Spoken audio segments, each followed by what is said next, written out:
Bethany, call the farm. Huh? I have an idea. It's the best idea I've had in a long time. Call the farm. What are you waiting for? What farm? What are we talking about? Oh, come on, Bethany. An idea? Yes, the farm. I drive by every day on my way from home. When I'm going to work, I pass the farm. Give him a call. I got to talk to the owner.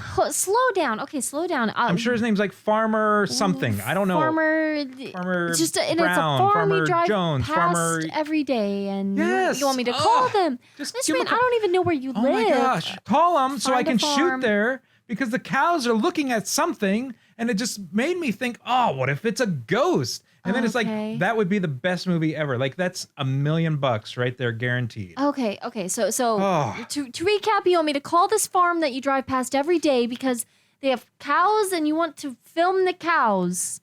Let me put it in baby words so maybe you can understand. Okay. All the cows, every day on the way to work, they're always facing the same direction. Okay. And it's so spooky.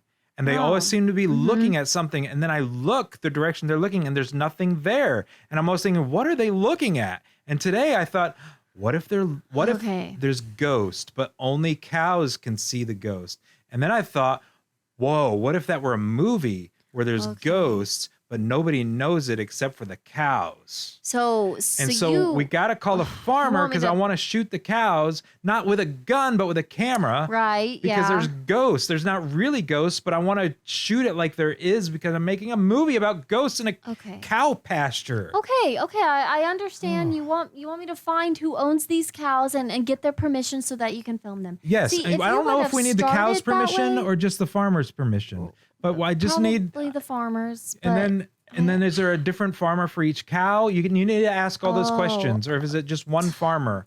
All right. Okay. If you want to make a list of questions, I don't have to time find to make a list. I got to write a script. You make the list. I'll write the script, and then we'll get this thing shot. We'll make millions of dollars, and then we can talk about what we need to do after that. Okay. Well, you know what? I'll see what I can do, but I got to start with where you even live. I don't even know what farm. Okay, look it up. Look it up. I don't know the address.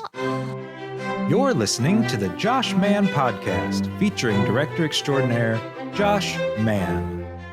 Well, listeners, we're glad you're back with us once again on the Josh Mann Podcast. I am director extraordinaire Josh Mann. And I am producer Bethany Shiplap. And today we have a great topic to talk about that you are all going to love. However, I need to give a disclaimer up front. Okay. I will be multitasking throughout this podcast.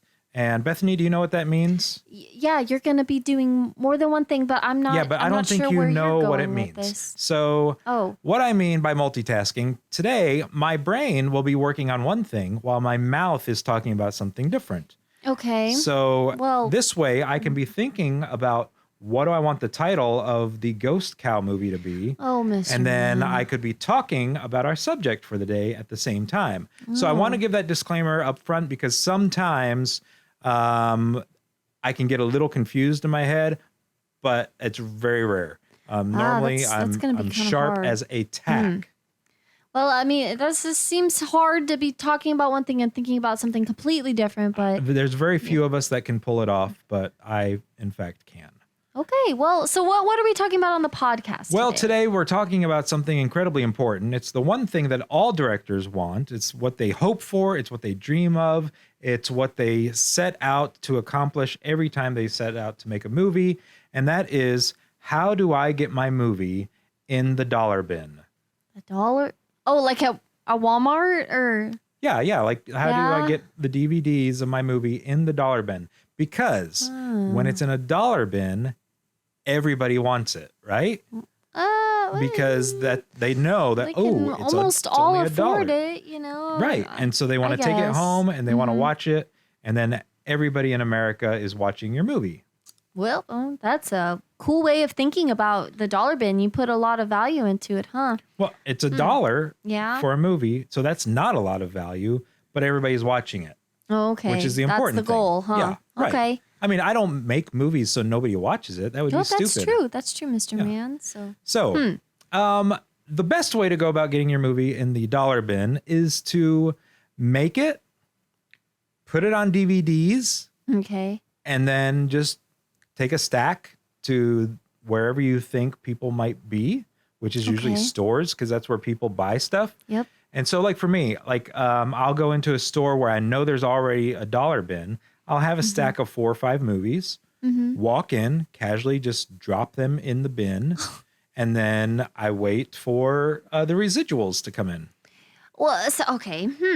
How does that work? Because if you're just putting movies in a bin that don't have like a barcode that people can even scan to buy, I don't know how anybody pays for it. But then also, like, how would the money go back to you? Because you haven't gone through any vendor, and I'm now really concerned how you've been doing first this of all, in the past. I don't know what vendor means, but well, and see, I don't even know too much about how movies get in dollar bins.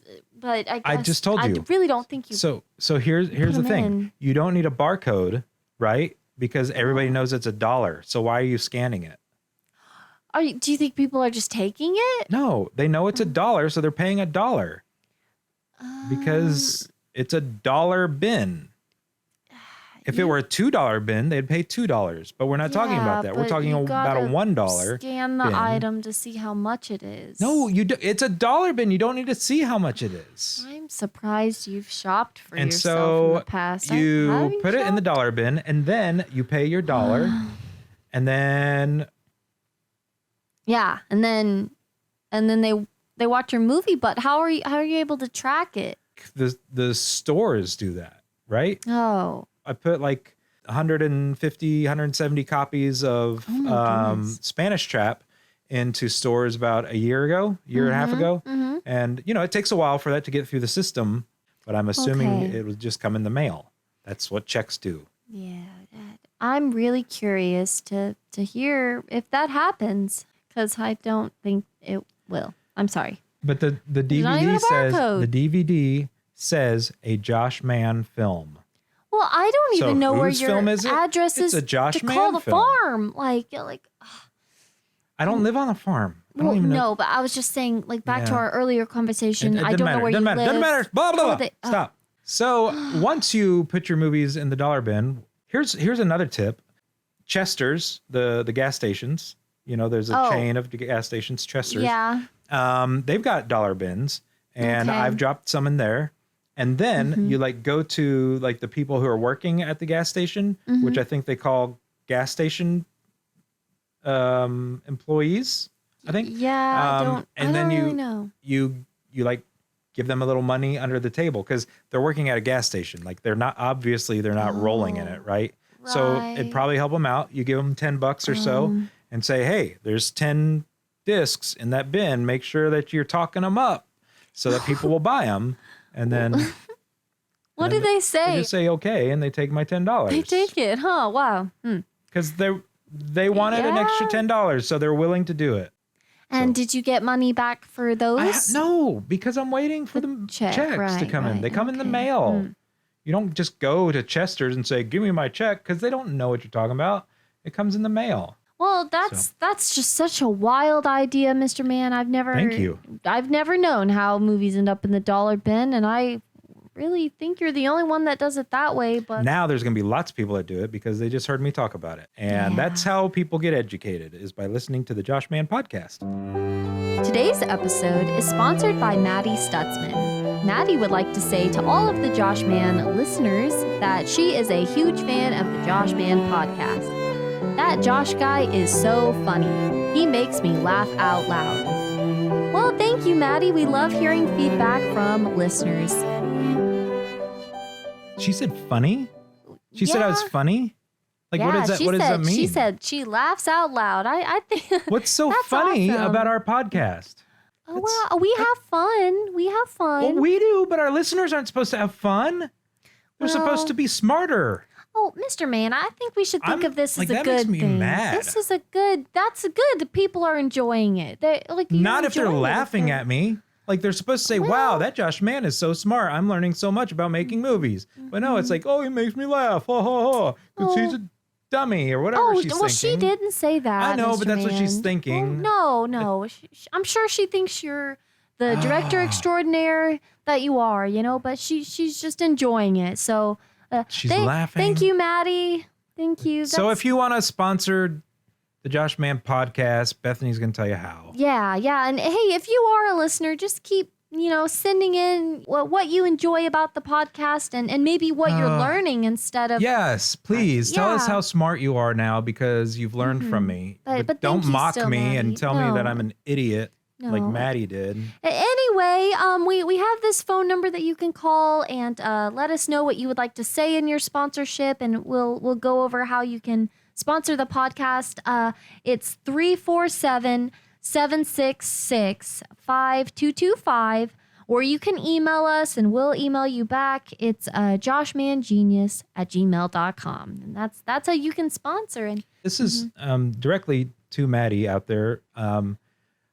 I would appreciate it if you never listen to my podcast Mr. ever Man. again. No, if you're just going to laugh at it and mock it and make fun of me, then you can go listen to something else that's supposed to be funny and mockable. Thank you, Maddie. And yes, thank you for not listening to us ever again.